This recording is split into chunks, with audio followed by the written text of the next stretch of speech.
Well, there are 6 candidates for 3 seats on the Quincy School Committee this year, and we're pleased to introduce you to one of the candidates. Marcia Roos stopped by our studios for a little chat about herself, why she's running, and how you might be able to get in touch with her and support her. So nice to meet you, Marcia. First of all, thanks for coming. Thank you so much, Joe, for having me. Yeah, it's our pleasure. This is our chance really to kind of get to know the candidates a little bit better.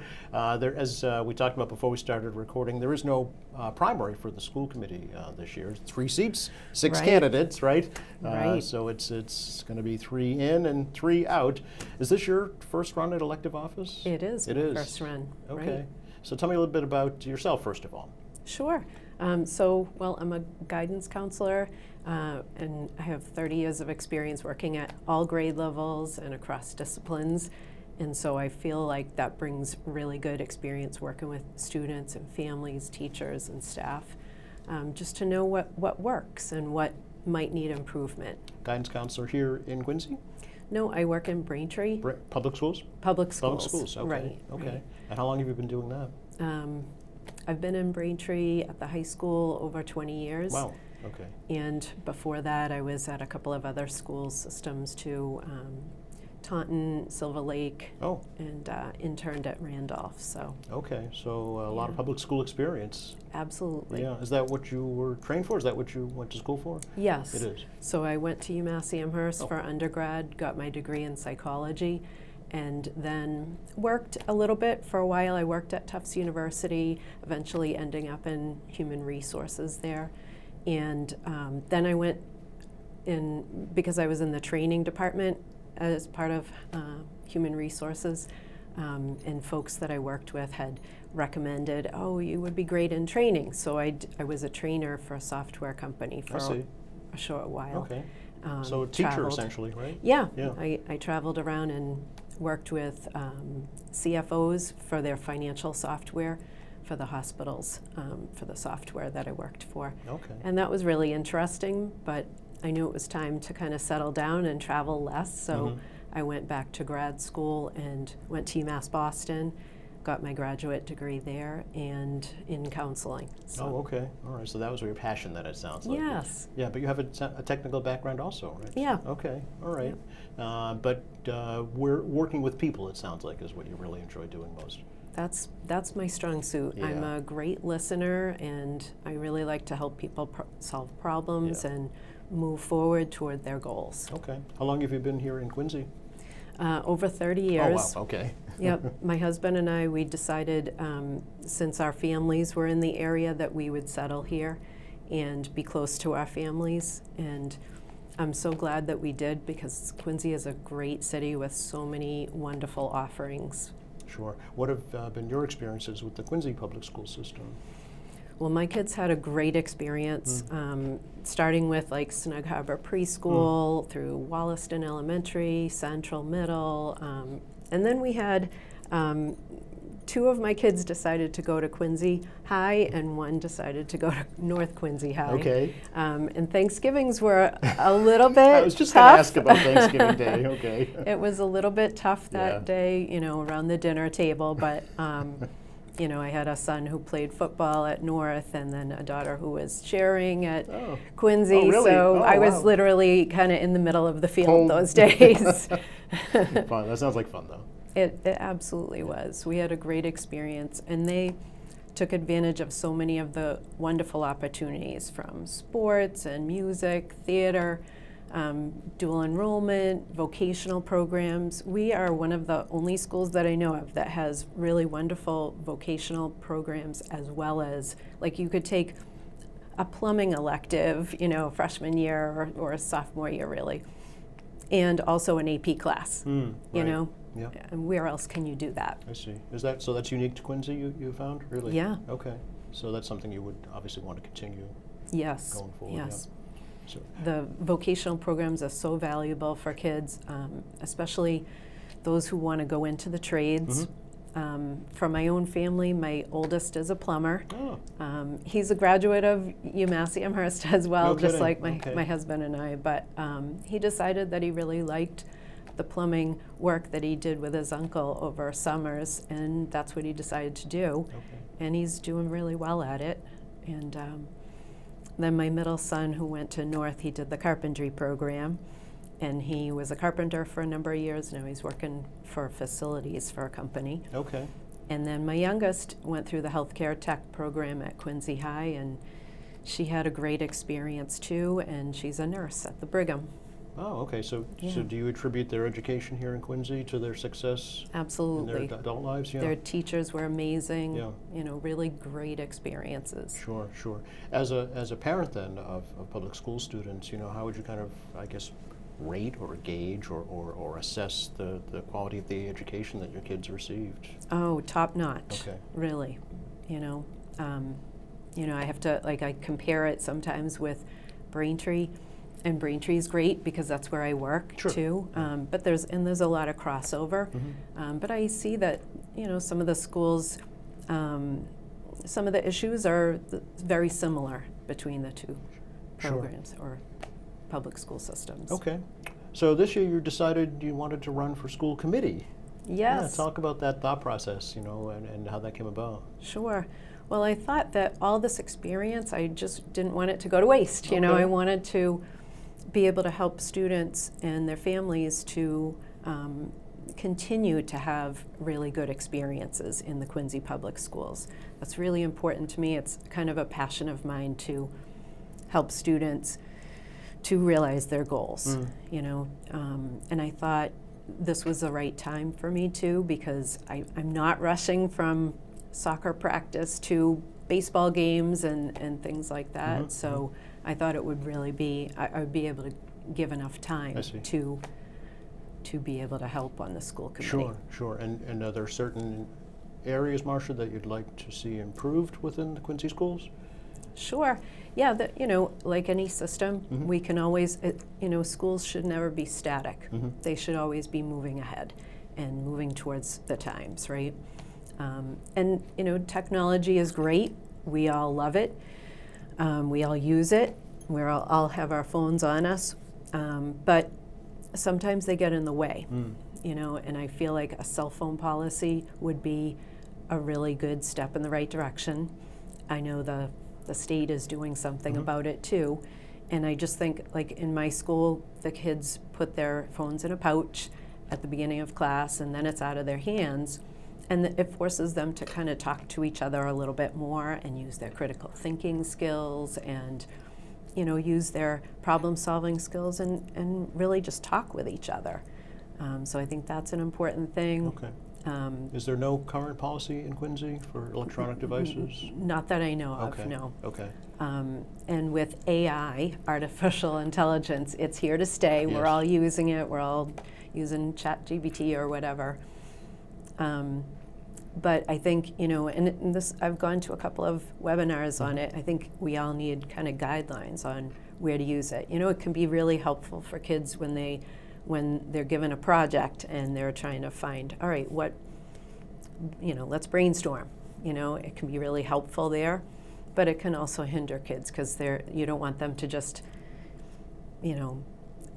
go on our, AI and have something create their paper for them. Right. That's know. the major concern, I think. Yeah. Yeah. Right. Okay. And a lot of teachers are doing great things about that too. Sure. But those are some concerns that I've heard from teachers and from, families around the city when I've been knocking on doors. Yes. So, those are two things. And another thing that I learned about from watching some of the school committee meetings that was a great initiative is the CPPI grant that they got. It's kind of trying to get programs and funds and things like that in place for universal preschool for children to be better, right? And so one of the things that they were able to do with some of these private preschools in Quincy with that grant is go in and have a speech and language professional screen kids for if they needed some help with their language skills, and then even give them the services, which is kind of an amazing thing. So I'm kind of interested in the next steps too with that. Okay. All right. Children's Foundation is so important. Those first 5 years of education you know, that's when you're setting a student up for success. Sure. You know, so I think that's one of the great things that Quincy is doing, that I want to make sure we keep going forward on that. Okay, okay. Some of the issues that have come up with some of the other candidates that I've talked to is communication between the administration and families. So, I mean, as a parent yourself, how do you feel that process was, you know, during your time as a parent of a school child? Yeah, I think that it was good, but I think it can always be better. Okay. I think there was a newsletter that started coming out from the superintendent's office that's been extremely helpful. Okay. I think it's amazing that they have now Quincy family liaisons for people who are learning English. I think that is a really important step towards making sure everyone has the right information that they need to make decisions for their children. And yeah, I'm just, you know, I'm curious to see what else is on the horizon for communication, better communication between students, Okay. families, and administration. So, Marcia, how do you think your background as guidance counselor, you know, would serve you as a role on the school committee? What strengths do you bring to that role? Yeah, so I work daily with students. You know, whenever there's an issue, they're coming into my office. We're kind of working through, you know, what their goals are, any problems that are in their way, any obstacles, and trying to help them to reach their goals. And so I work a lot with students. I know what's going on with them. I work a lot with parents too, Right. because they're part of the equation too, obviously. Parents, guardians, they're the student support system at home. And so very often I'm calling home, talking to parents. And, you know, also obviously the teachers and the administrators. I work with them daily because you know, a student isn't in a vacuum. They're working with their teachers. They're working with other students in the class. The teacher sees that. They have the bird's eye perspective of being able to see what's going on. So I'm kind of the hub of the school, if you will, Sure. you know, working in guidance. Okay. Do you see areas within the guidance counselor departments in Quincy Public Schools that need improvement? So I've been hearing that while there's a couple of adjustment counselors, I think that might be an area of maybe improvement. Okay.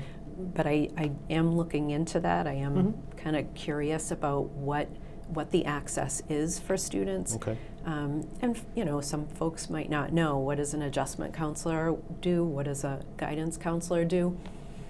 I'm kind of the first person a student might see. You know, As a guidance counselor. As a guidance Okay. counselor, right? If they're upset in class, they might come in, or if they're not performing well in school, I might call them in and say, you know, let's look into this. I What's see. going on?